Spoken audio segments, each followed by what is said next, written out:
Hello and welcome on behalf of Church House Bookshop and Hodder and Stoughton. We're so pleased that you've given us your time this evening for a conversation between Chine McDonald and Cole Arthur Riley. My name is Jessica Lacey and I'm one of the editors at Hodder. I'm just going to say a few short words of introduction and to let you know what you can expect this evening. One of the advantages of our cultural moment is that we can come together like this online across countries and time zones to discuss books. And today we have a really special evening together with two of our much loved authors at Hodder, Chine McDonald and Cole Arthur Riley. And together they will be discussing Cole's debut book, the instant New York Times bestseller, This Here Flesh. So I'm going to hand over to Chine in a moment. She'll kick off about 40 minutes of conversation with Cole. And then we'll have about 10 minutes or so at the end of the discussion to participate in a time of question and answer.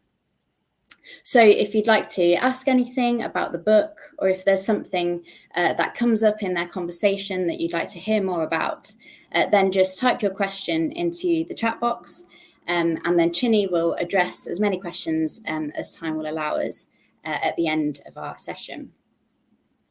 And so if you haven't already, please do get a copy of Cole's book. It's beautiful.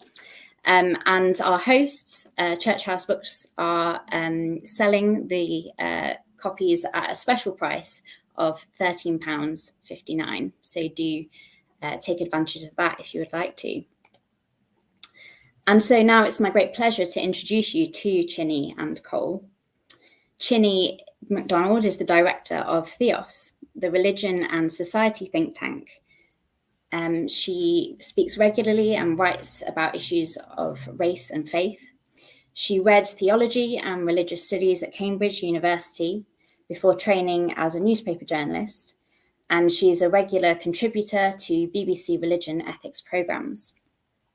Chine's first book was Am I Beautiful, which explored body image among Christian women. And she published her second book with us at Hodder last year called God is Not a White Man. And Cole Arthur Riley is a writer, liturgist, speaker, and now a New York Times best-selling author.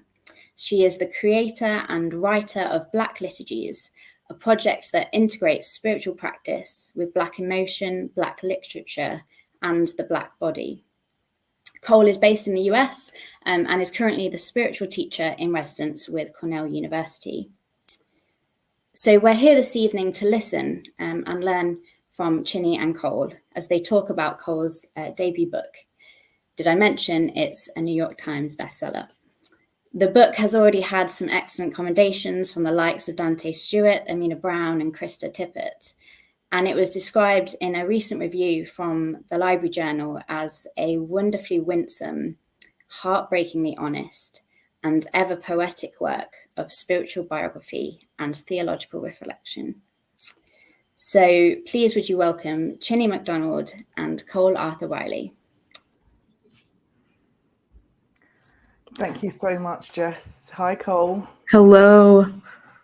Welcome. It is an absolute privilege to be in conversation with you today. I had the privilege of having an advanced read of your book, and I can honestly say it is one of the most stunning, beautiful books I've ever read, and it's one of those that I will keep coming back to.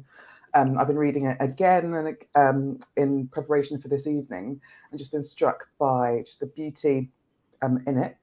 For those who haven't read it yet, we'll have an opportunity shortly to hear you read from it. But I wanted to ask you how you feel it's been received. You know, when your book is out there in the world, I think probably a sign that it's done well is being an instant New York Times bestseller.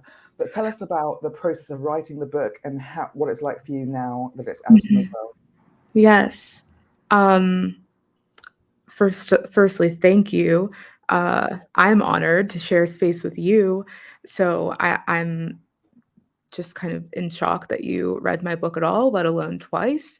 So I'm looking forward to speaking with you tonight. But yeah, so I began Black Liturgies, which is a online project where I'm integrating written prayer with Black thought, and I began that about a little over a year and a half ago, and that's what really opened doors for me into publishing, into the possibility of even writing a book.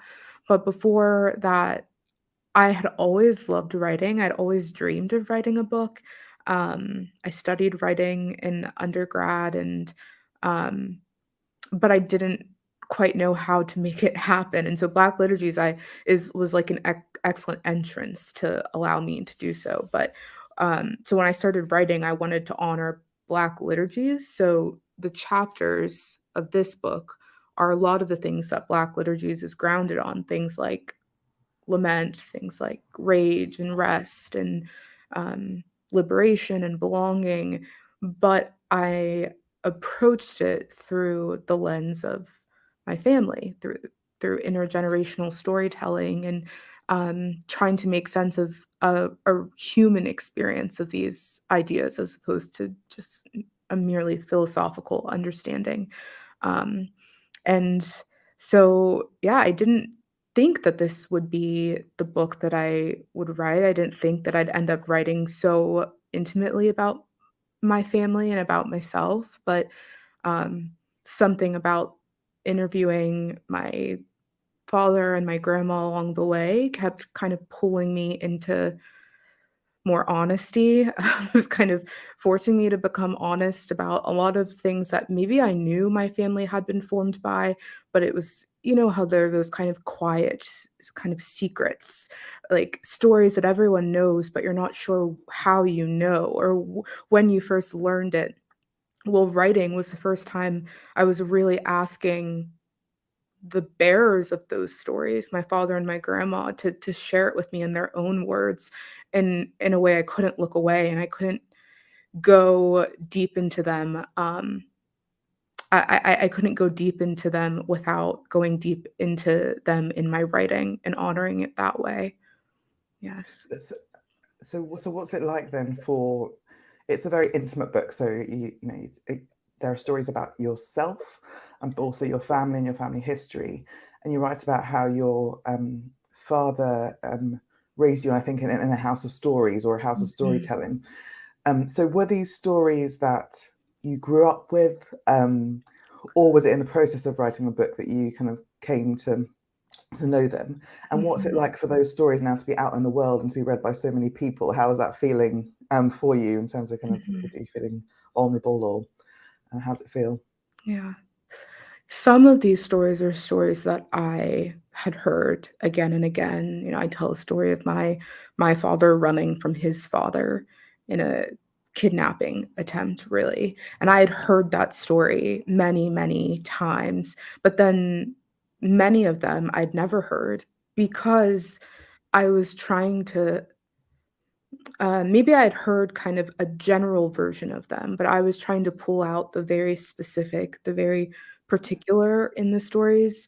And I think most people aren't used to telling their stories that way. They're not used to people caring, sadly, caring enough to allow them to go deep into kind of the particulars of the story or these kind of fragments of story that maybe alone seem insignificant, but I think when kind of curated, their voice is kind of amplified. So I would ask I would ask my dad, tell me a story about lament, and I found it would be really hard for him to do so without making kind of generalized statements, about, sadness and instead of, um really taking me there. And I had to give him permission and say, like, I don't wanna hear what you think about lament. I want you to take me to a moment where you felt true sadness and I'll wait with you until you find that moment, and I'll try to offer care and support after that. But I'm interested in the moment, however insignificant it seems to you. Um, But yeah, we're not good at that. We're not good at particularity when telling our own stories. So in that way, a lot of them felt fresh because I was going into like detail and picking out moments in a story as opposed to an overarching story. But together, I think you get a sense of still an overarching story. And how does that feel now that it's out in the world? It feels incredibly bearing. I feel raw. Maybe I'm sure you experience this in your own writing, but um, I'm a private person. I come from a very private family, and so, you know, this was a shared cost to put this out in the world, a shared familial cost. I'm so grateful that my family trusted me with these stories because we're not people who would normally share them, you know? So it's been hard, and in a way I've had to find ways to like, I feel like this season is so narrowed in on me. I'm having to speak about myself a lot, and like promoting a book is just so strange. Like it's just so it just revolves around everything feels like it's revolving around you. So I've had to really create intentional moments where I'm outside, where I'm positioning myself almost in a kind of smallness compared to like the largeness of the world around me, like listening to the birds and listening to the wind pass through the trees, and just re- something about that tension of like people being so close to me and then like pulling away and kind of feeling this space to breathe, and it's been really healing. I don't know if I'm articulating that well, but all that to say, it's hard, and I'm trying to find ways to kind of decrease anxiety and exist in it and take up the space that I've been denied while also caring for myself. Yeah. Absolutely. Well, should we hear a bit from the book that you'd like to read us? Sure. I'll read from the second chapter is on place. I'll read a bit from that.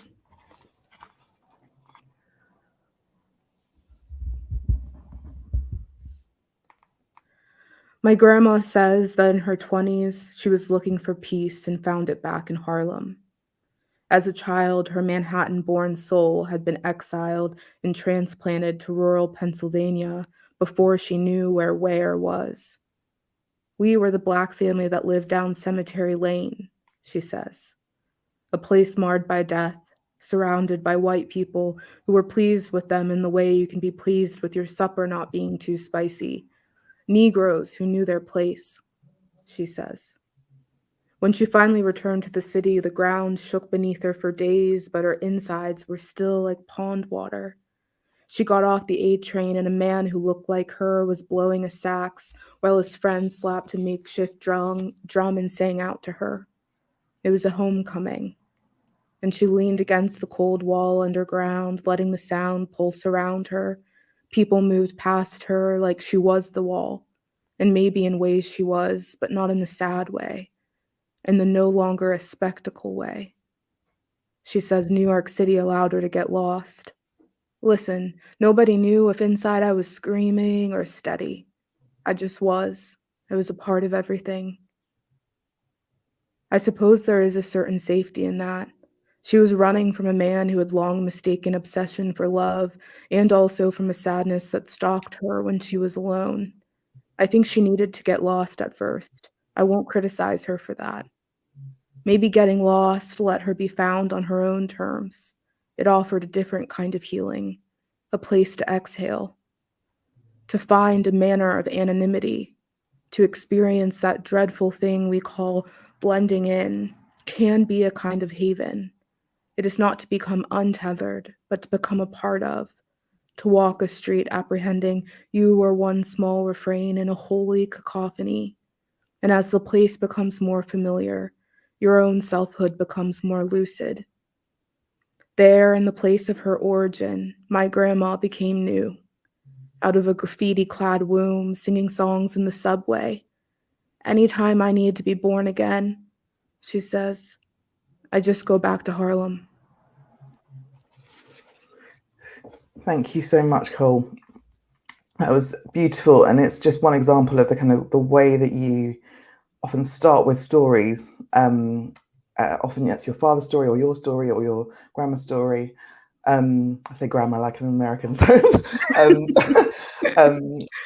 so one of the things I found really striking in the book, and that was an example of it, is the way you weave kind of real literature and art and poetry into your deeply theological reflections. So I wanted to ask about how intentional that was. So, who you were influenced by. You talk about Toni Morrison and Beloved, and that's where the title of the book comes from, where Baby Suggs in Beloved says, "In this here place we flesh that weeps, laughs, flesh that dances on bare feet in grass." And you talk about Alice Walker and The Colour Purple and James Baldwin, but you also talk about Bonhoeffer and Julian of Norwich. Tell us about that kind of weaving of different styles of theology and literature together, and whether that's something that you intentionally did. It was somewhat intentional, mostly because I think that's just who I am. So I wasn't raised in an overtly Christian home, and it was really in college that I first attended church regularly or was receiving any kind of theological education, anyone telling me, what doctrine is or what a creed meant. That was happening for me in college. And simultaneously, I was encountering Black literature for the first time in college. And like I'd never read Toni Morrison before I went to university. I'd never read Alice Walker, never even heard of James Baldwin. If that gives you a peek into my education, my prior education. So college was this kind of strange time where everything felt new. I'm a first generation college student, and so everything kind of like melded together in a way, and it was all just new. It was home and not home.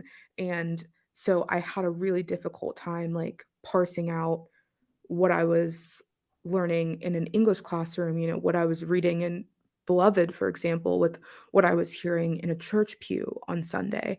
My spiritual awakening and my literary awakening were happening at the same time. And I think that absolutely has formed me as a writer, because I was trying to find my literary voice at that time. And still am.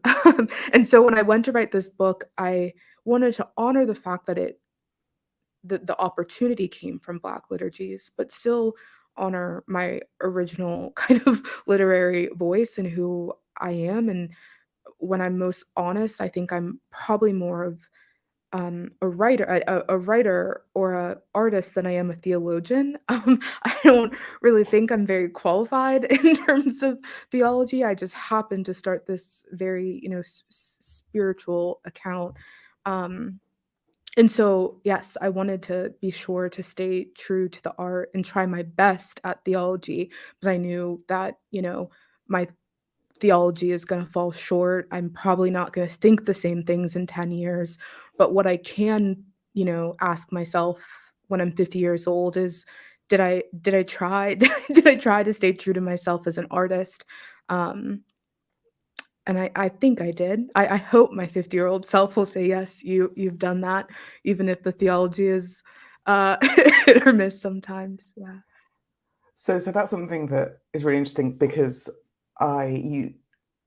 even though it's not necessarily an overtly theological in terms of kind of theological doctrine book, there's so much profound theology that comes through. So even in the kind of the chapter about place and this idea of bodies and the sacred secular divide that is often kind of debated, I love that idea that you just said around that, all of it melding together. Kind of, there is no kind of sacred secular divide. Mm-hmm. And I love the line in the book where you say, "I want a God who is someplace," and you challenge this idea that that we can often fall into the trap of in certain kind of denominations within Christianity, that Christianity is a get out of hell free card. It's about a future place that is not physical.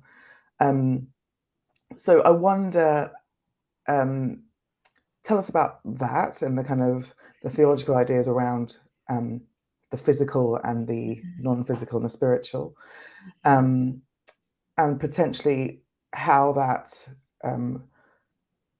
is kind of, I guess, it made vivid in the, I guess, the Black experience, which you touch on a little bit as well. Sure. Yeah, the earliest Christian spaces that I was finding myself in were trying to kind of convince us of this someday disembodied existence, this promise of a disembodied heaven, or even spoke of the soul as kind of divorced from the body.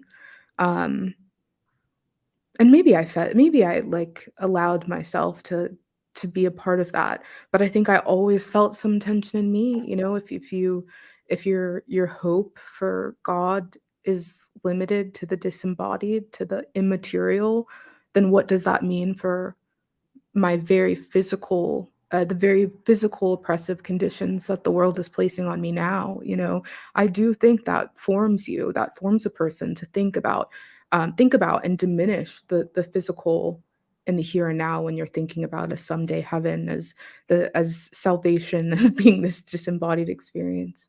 So I think I've always been skeptical of it, but again, it was Black literature. So I could think of Toni Morrison's writing of The Clearing and Beloved. I've spoke about this some before, but to me, and not just in resistance to those spaces that I was being formed in, but really almost as like a homecoming. When I read Toni Morrison's Clearing, which if you're not familiar, it's this beautiful intergenerational, embodied, emotional space of refuge for, you know, the ancestors. And, you know, everyone is gathered around this clearing, and the children come and the men come and the women come, and they're laughing and they're crying and they're dancing, and then they all kind of exchange those habits until they collapse in the grass and they listen to that sermon that you just quoted by Baby Suggs.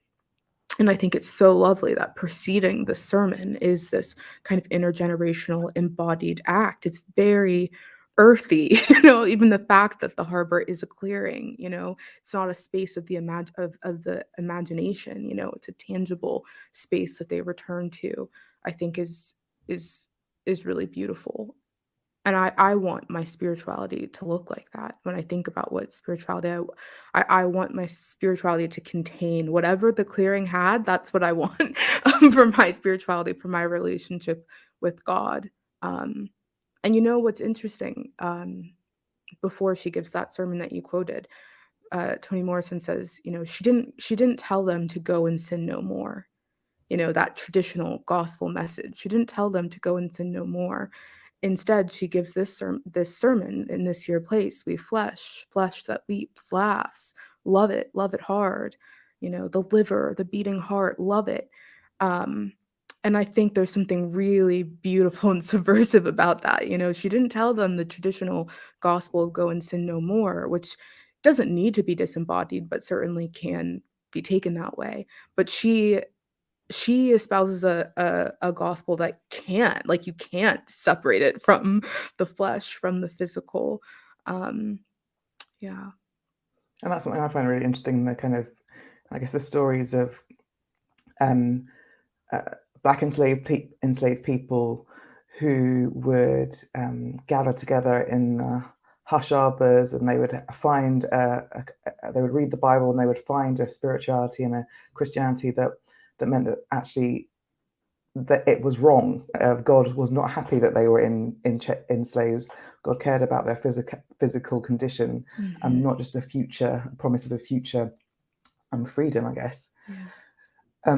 You talked a little bit there about kind of intergenerational ideas around ancestors, and that also kind of comes through in the book. I wonder if you could help us to understand a bit more about that sense of those who have come before us in the Black tradition or experience.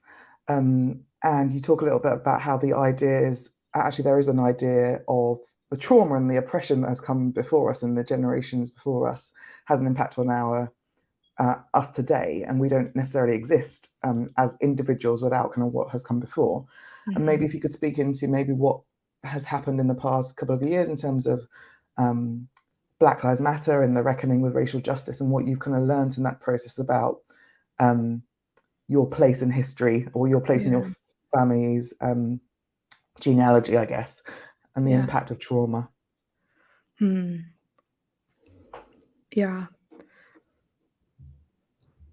I think, more and more we're seeing more and more research come out about, epigenetics, and but I think the body keeps the score has been on the New York Times bestseller list for like it seems like ages now, and so many people are starting to really think about what trauma does to a body and what inherited trauma does to a body.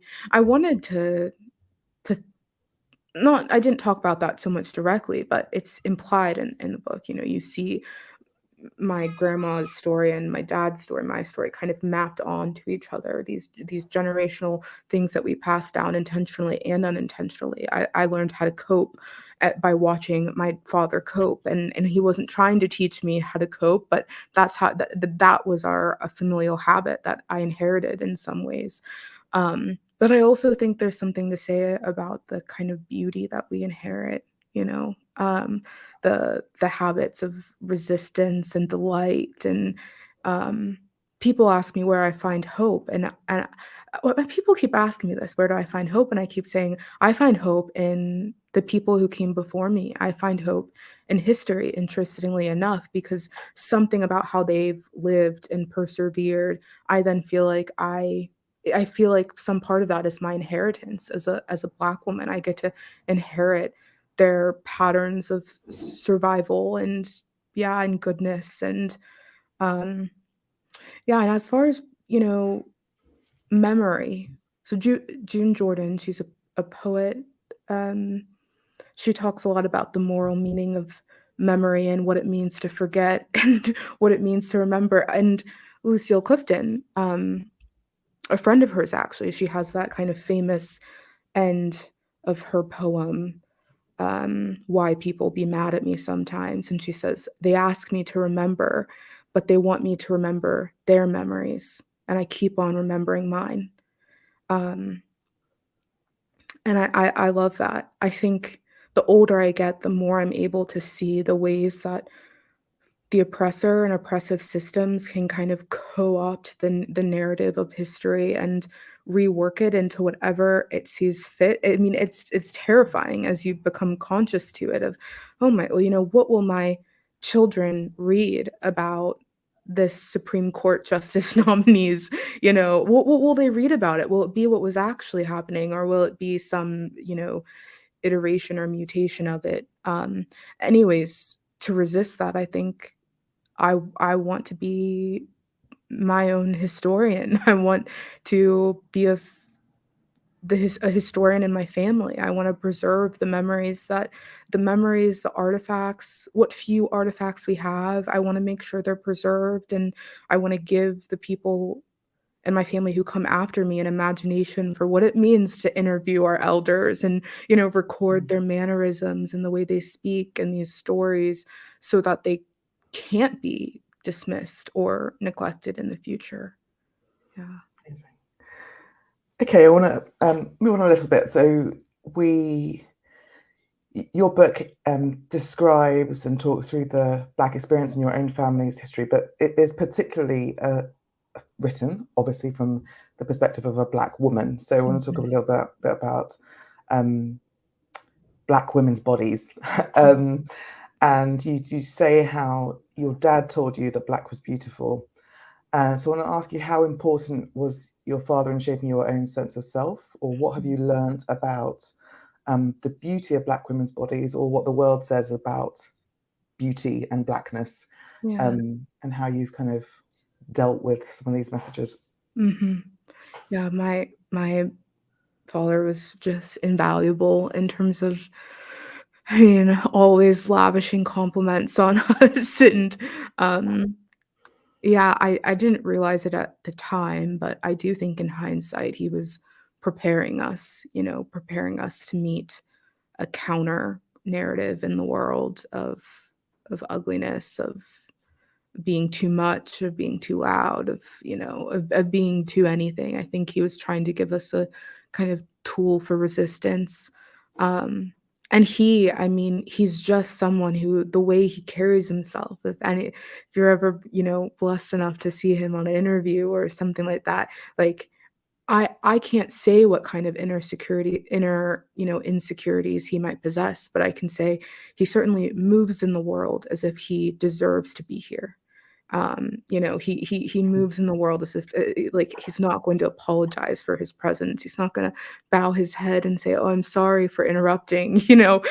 He has this kind of beautiful confidence that I definitely didn't feel like I could access as a child. I was very shy and a bit awkward, and, um but looking to him, I always had this kind of, you know, image of what it meant to be a little more free in my body.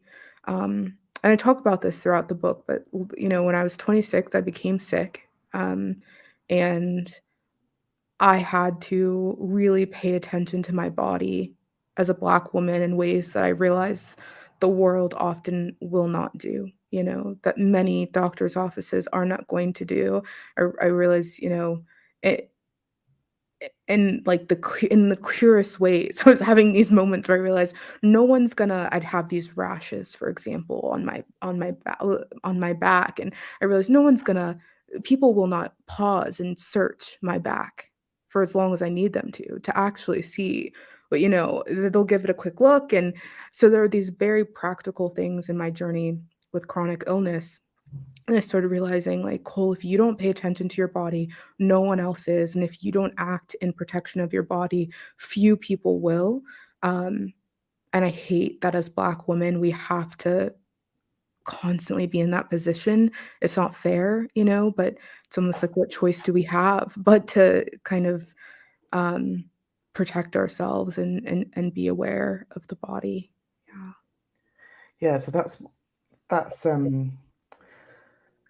I guess being honest, when I came to those bits about your illness, I found them quite scary.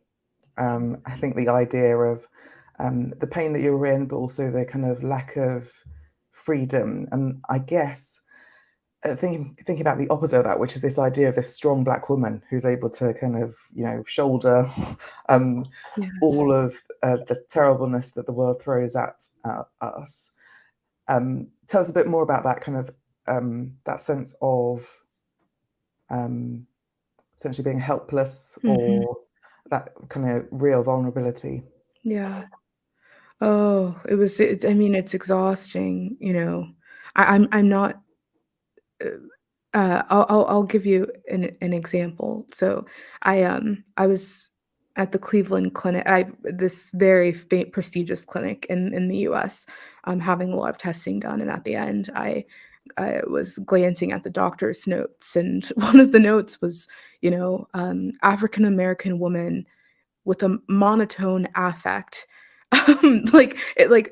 He basically said I wasn't showing emotion, and I thought, Why is that even on my chart? Like, what a weird note to make." And as I was driving away, it was just haunting me. The next appointment I went in, I thought, "You know what?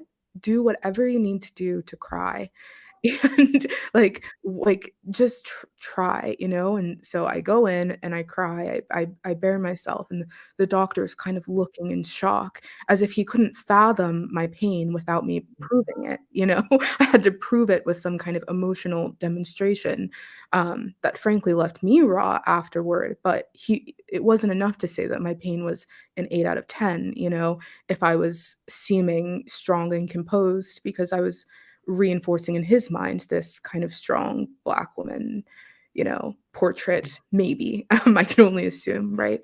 Um, And after that, I noticed, oh man, doctors treat you different when you cry. Why do I have to prove why do I have to prove it? And I started actually to bring my white husband in to every appointment with me. And one time, an older white friend, he's an academic and has a lot of gravity when he enters a room. And I hate that I even needed to have him accompany my body in order to be taken seriously. But you reach a point where you just, you do feel helpless. You think it's my voice alone isn't enough to protect my body. I'm going to need, the advocacy of a white person to shame. And yeah, it's been so exhausting. I'm can imagine that there are people watching who have experienced similar things, and you can almost make yourself feel a bit, yeah, you can almost question if your perception of reality is real until you start to talk to other people and you think, okay, I'm not being dramatic. It's truly difficult to be taken seriously as a Black woman. Yeah.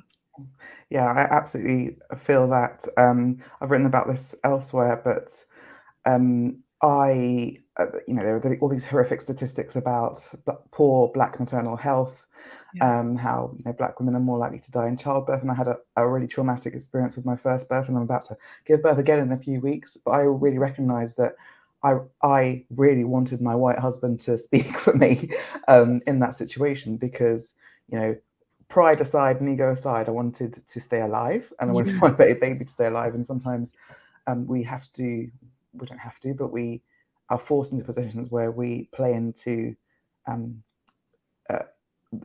messages around the world about who is valued and who is worth listening to. Mm-hmm. Speaking about gender then, so how do you see God and picture God? Yeah. I noticed in the book how you use different pronouns to describe God at various points. So sometimes she, sometimes they, sometimes he. I found in the process of writing my book that it was at that point that I decided I could no longer use male pronouns for God. And that was a deliberate decision, even though I had all my life. Tell us about the different pronouns and what was going through your thought process. Sure. Yeah,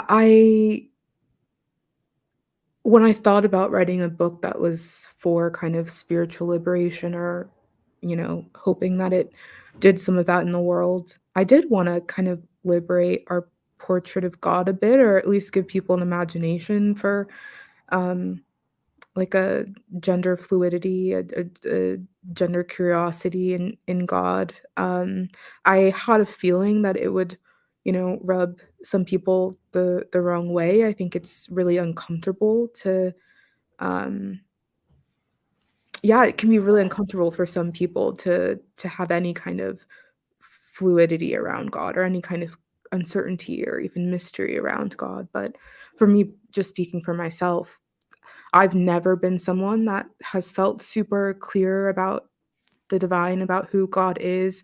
And so for me, having that kind of those shifting pronouns allowed me to be true to myself in the writing process. I tried not to think too much about it, honestly, because I found if I did, I ended up kind of making it very stereotypical when I used she, her, and when I used him. And so I tried to really just, where I was in the moment or on that particular day, um, I think I just pray to a very diverse God.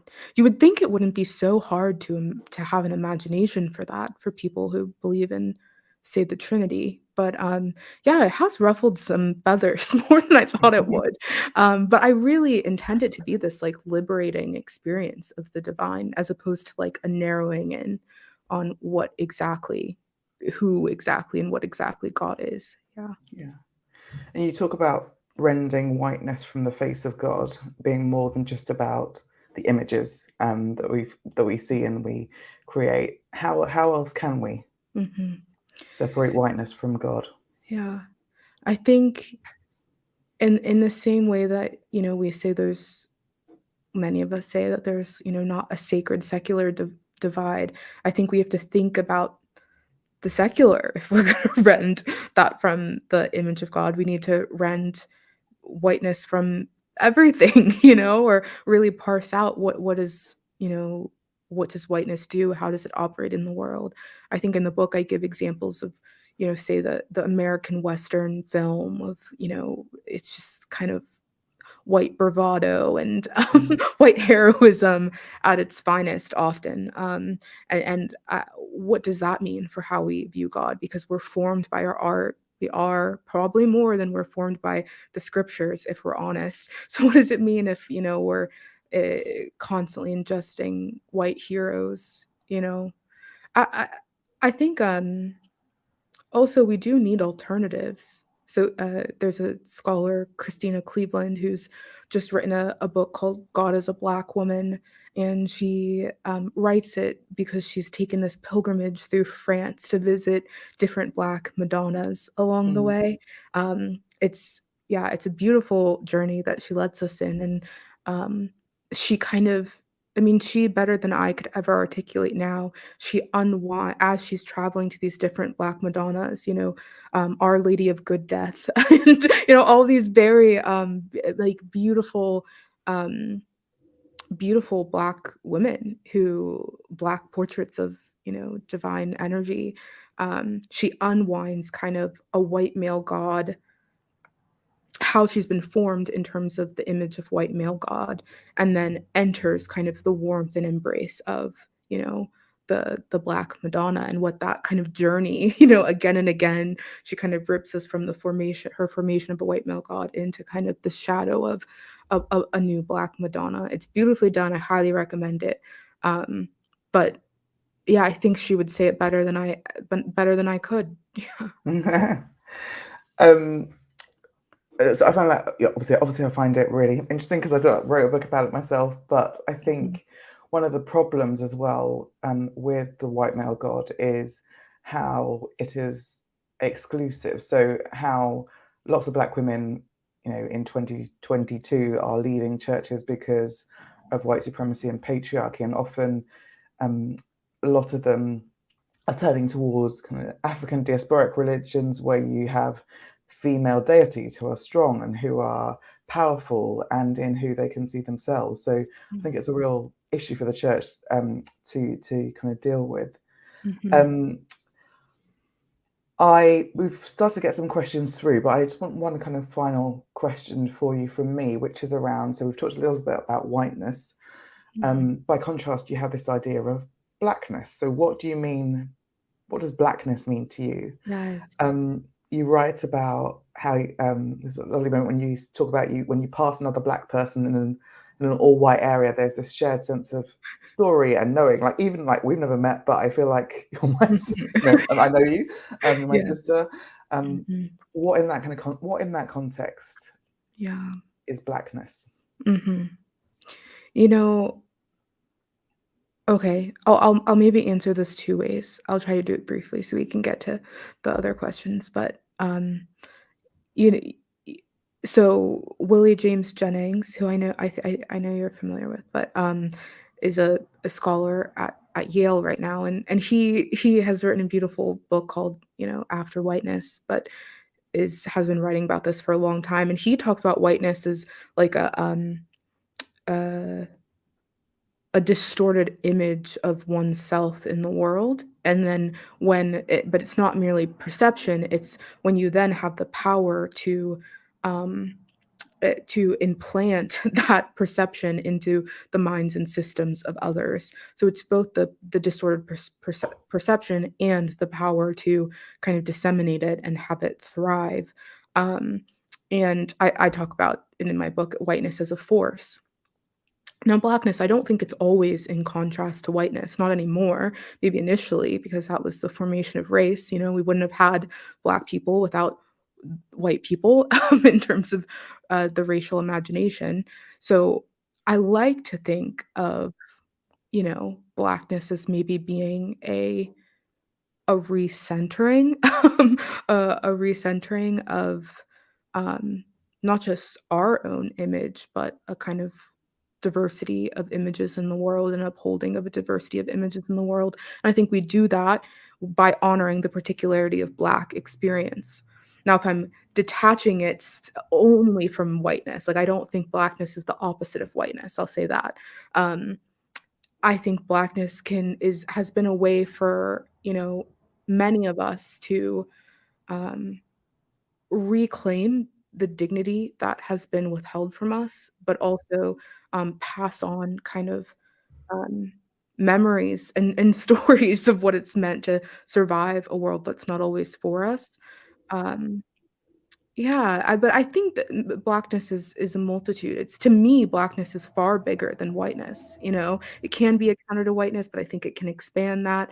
Maybe maybe that's my own bias, but I do think it is almost more expansive. To me, whiteness is very uninteresting and very kind of singular, and Blackness is a multitude. It's very diverse in its expression. I don't know if that resonates with you or is coming across. Absolutely. I think, and whiteness is exclusive by nature, and maybe there's an inclusivity in Blackness that is different. Yeah. Okay, we've got about 10 minutes left. We've got a question that's come in that says, what was your first experience of liturgy in church? And when did you realize these words were insufficient for your experience of faith?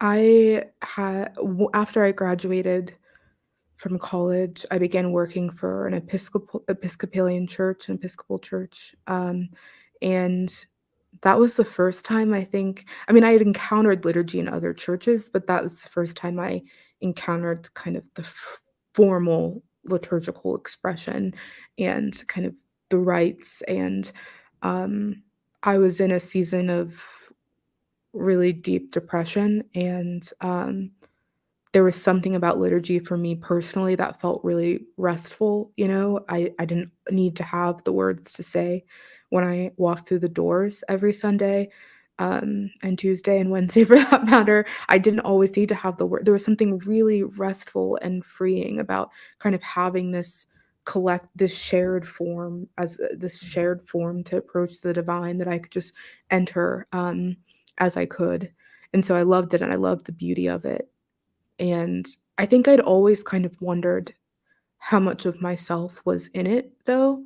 And it was the summer of 2020, the same summer I started Black Liturgies, that kind of voice became louder in my head. I was in a virtual church service the Sunday after George Floyd was murdered, and the liturgist that week, the person who did the prayers of the people, lovely, lovely little white woman who I care about deeply, but I know, I knew even before she started speaking, like, these prayers of the people weren't gonna be for me, and they weren't, because they were grounded in a very white response. They were grounded in shock. They were grounded in confession. And, here I am saying, here I am. And if I'm being honest, I was thinking, I don't feel like I need to participate in this confession. I feel like I deserve an apology, And is there? And I eventually just closed my laptop altogether, because I realized that there was something beautiful about what was happening, but they weren't my prayers. They weren't prayers of my people. Not that Sunday. That wasn't the stirrings of my heart. I wasn't shocked, And so I wanted words that made sense of that. I also was in a lot of Christian spaces that were a bit entrenched in toxic positivity, and maybe didn't have the kind of range for Black grief and lament and anger that I needed them to. And so I created Black Liturgies, just hoping, I could find community, or, bring together people who were maybe having the same realization as I did, that, like, in this season, a liturgy written by Thomas Cranmer in the 16th century, when I know what was happening to my ancestors in the 16th century, there are seasons when that becomes very difficult to pray with one voice. And I was looking for people who were maybe feeling similarly. Yeah. Absolutely. I know that lots of people are benefiting from that space that you've created. There are a couple of questions that I'll put together that have come in from those who are watching. How, as a white male, can I engage with the Black female experiences you're talking about? Is that possible? And similarly, as a white minister with a fully white congregation in the UK, do you have any recommendations of how to use this book as a book study? Or I'd love for my church to read this book. So yeah, engaging as a white male, engaging as a white church. Yes. Well, hello to you both, and I'm glad that you're thinking. I'm glad that you're asking the questions. I mean, to the person who asked as a white male, I would say, yes, I do think it's possible. I know there are people who say, I can never understand. And I understand the sentiment. I really do, and I appreciate it in many ways. But sometimes I feel like it keeps white people from really entering the pain because they think I could never get it. When really I think, and Billy James Jennings says this also, like actually my anger is shareable because there is something about the human experience that at our best we should operate in defense of the dignity of other people and of the dignity of ourselves. Like there's something of just being human that I think allows even a white male to understand some of, my discontent. And so I personally have a bit of hope for that. I think it involves a lot of decentering though. And I know that that's very difficult. If you've been formed in whiteness, it's very difficult to decenter your own experiences and responses and to just enter a story of a person. To center a Black woman. I mean, I have white people who follow me on Black liturgies, and they find it difficult sometimes to think about the liturgy, not in terms of, what does it mean for them, but what does it mean to my Black neighbor to pray these words? So yes, I think if you're able to decenter yourself and you have company on the journey, I think you can enter the experience of a Black person to some extent. And, even in terms of solidarity, you don't need to understand it in its fullness to have compassion and learn from it. And to the person who wants to do a book study, that's wonderful. Never imagined any church would want to do a book study on this. So you must run a very, lovely church. And thank you. I think it's possible. I didn't create discussion questions or anything like that to go through it, but I think maybe one way to do it would be to ask people to travel into their own stories as they're encountering the stories that are in this book. What has lament look like for you? And not in terms of some like vulnerability Olympics where everyone's just bearing themselves, but even as kind of individual reflection in a group setting. What does it mean to approach these concepts in story with each other? I love the idea of a vulnerability Olympics. Fun. I think final question, with such a large following on Instagram, how do you protect yourself from drawing your worth from your social media identity? Yes. It's yes, it has been humbling. I absolutely thought I would be like above it all, when I started Black Liturgies. I knew very little about social media truly and engaged very little. So I was like, this isn't going to affect me. I'm not a people pleaser and I'm not really interested in expanding my platform. But I was completely wrong, completely naive. The algorithms are made by very smart people and it's very difficult. And so I know this isn't practical for everyone, but when I got to about 10,000 followers, I realized I was just very concerned with how it was forming me, candidly, and I got rid of my smartphone, and now have a bit more distance from it. Again, I know that's a very privileged thing to say, not everyone can do this, but if you can and you have some kind of public-facing voice, I recommend it. I think people have different tolerances maybe for it, and I'm realizing my tolerance for being in kind of like public being a public-facing voice is like very small on social media. And so I kind of did the most extreme thing and got rid of my smartphone. But I think there are probably boundaries in between that you could set up. But for me, it just helps for me to like step away throughout the day. If I open, you know, the Black Liturgy's Instagram, it's because I know I have time to engage and honor the stories that people are sending me with kind of the integrity it demands. Yeah, that's the biggest thing I've done, at Oh, least. thank you. Maybe we can add in one 60-second answer, because I want to end on this question, actually. Are you hopeful for the future of spiritual communities? Yes, I am. I am, because I think we have access to more stories, increasing access to stories.